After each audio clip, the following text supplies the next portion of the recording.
আসসালামু আলাইকুম এভরিওয়ান, আপনারা সবাই জানেন যে গতকালকে আমি আমার ফেসবুক পেজের একটা শর্ট ভিডিওতে একটা চ্যালেঞ্জ দিয়েছিলাম আপনাদের জন্য, যেখানে আমি বলছিলাম যে ওই ভিডিওতে যদি আপনারা 10,000 কমেন্ট করতে পারেন তাইলে 10,000 কমেন্ট হওয়ার সাথে সাথে আমি আইফোন 15 প্রো ম্যাক্স কিনতে যাবো। আর আপনারা কি করলেন, মাত্র 1 ঘন্টার ভিতর 10,000 কমেন্ট ডান করে দিয়েছেন। তো আপনারা যেহেতু আমার দেওয়া চ্যালেঞ্জটা কমপ্লিট করছেন, তো আমার তো এখন আমার কথা রাখতে হইব। আর আমি ওমর একবার যদি কাউরে জবান দেই, ওই জবানের খিলাফ কখনোই করি না। তো বাইক টেক রেডি কইরা আমি আর আমার এক বড় ভাই বাইরে পড়লাম। এখন আমরা যেতেছিল বসুন্ধরা ফোন কিনতে। ভাই আমার কাছে একদমই টাকা ছিল না, আমি কিছু টাকা ধার করি আর আমার আগের ফোনটা ছিল, ওই ফোনটা এক্সচেঞ্জ করে আজকে আমরা 15 প্রো ম্যাক্স নিয়ে আসবো। আমি জানি যে আপনারা অনেক এক্সাইটেড, আর সেম ভাবে আমিও এক্সাইটেড। তো চলেন কথাবার্তা না বাড়াইয়া তাড়াতাড়ি যাওয়া যাক বসুন্ধরার দিকে।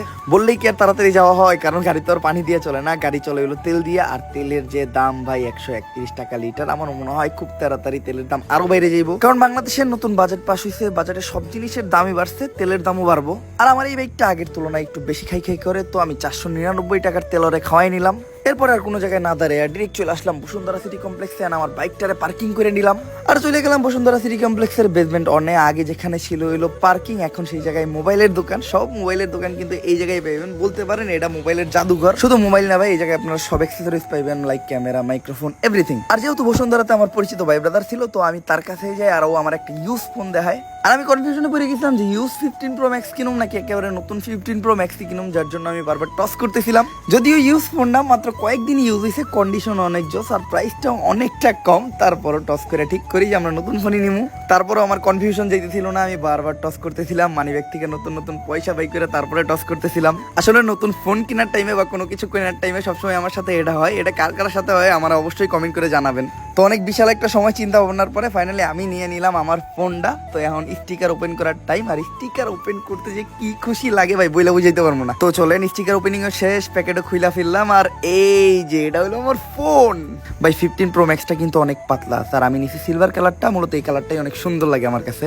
আর এটা একটা স্ট্যান্ডার্ড কালার, আর আমার R15 এম আছে, এম এর সাথেও মিলবো এটা। আর আইফোন একটা অভদ্র কোম্পানি, যার জন্য ওরা ফোনের সাথে চার্জার দেয় না, শুধু একটা কেবল ধরাই দেয়।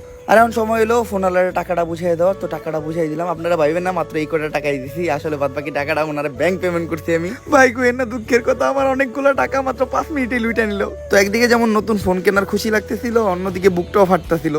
বাইরে ভাই এই টাকাগুলো এত স্পিডে গুনতাছিল, ঘষা লাগতেছিল টাকায় টাকায়, বাট স্যাপ করে উঠতেছিল আমার অন্তরের ভিতরে। আমার কতদিন হয়ে কামানো টাকা মাত্র কয়েকটা সেকেন্ডে লুইটা নিল। আর পেমেন্ট ক্লিয়ার করার পর আমার ব্যাক কভার, গ্লাস প্রোটেক্টর, দেন ক্যামেরা প্রোটেক্টর এগুলো লাগাই দিল। এগুলো ফ্রিতে দিছিল, তো তার জন্য আমার একটু খুশি খুশি লাগতেছিল আর কি। আর ফোন কিনতে কিনতে রাত 11টার মতো বাইজে যায়। তো তাড়াতাড়ি করে আমরা বসুন্ধরা সিটি কমপ্লেক্স থেকে বাইরে পড়লাম, কারণ এখন এটা অফ করে দিব। আর বাইরে আমার কিছু সাবস্ক্রাইবারদের সাথেও আমি দেখা করে নিলাম। আর এই দেখেন ভিডিও করতেছিলাম, কি সুন্দর কাক্কু মাঝখান দিয়ে গেল। তারপরে হুন্ডাটা বাইক করে পাইলাম একটু রাস্তা ফাঁকা, আর দিলাম একটা টান, যত তাড়াতাড়ি পারলাম টানলাম, টাইনা টুইনা চলে গেলাম হইলো গাবতলি। আর যেহেতু সামনে কুরবানি ঈদ, তো বাংলাদেশের সবচেয়ে বড় হাট গাবতলির হাটের আগে লাগছিল হলো জাম। এমন জাম ভাই, গাড়ি ঘোড়া একদম নড়েই না। গাড়ি না নড়লে কি, আমরা তো বাইকার, চিপা চাপা দিয়া বিদলে বুঝলে কোন রকম আগে যাই, বাট শেষ রক্ষাটাও হয় না। জামের পরিমাণ অনেক বেশি বাইরা যায়, আর ওই জায়গায় আমাদের 2 থেকে 3 ঘন্টা নষ্ট হয়। আর জাম ছাড়তে ছাড়তে রাত বাইজা যায় 2টা। আর ওই টাইমে আমার একটা ফ্রেন্ডের সাথে দেখা হয়, ও কয় নতুন মোবাইল কিনছো, এখন ট্রিট দিতে হইব, তোরেও আমাদের সাথে করে নিয়ে নেই। আর সময় হয়ে গেছে আজকের ব্লগটা শেষ করার। যদি এরকম আরো ব্লগ চান, অবশ্যই লাইক, কমেন্ট, শেয়ার আর ফলো দিয়ে আমাদের পাশে থাকতে হইব। এরকম ব্লগ কিন্তু নেক্সটে আরো আসবো, তো পেজটা এখনই ফলো করে দেন। আল্লাহ হাফেজ এন্ড টাটা।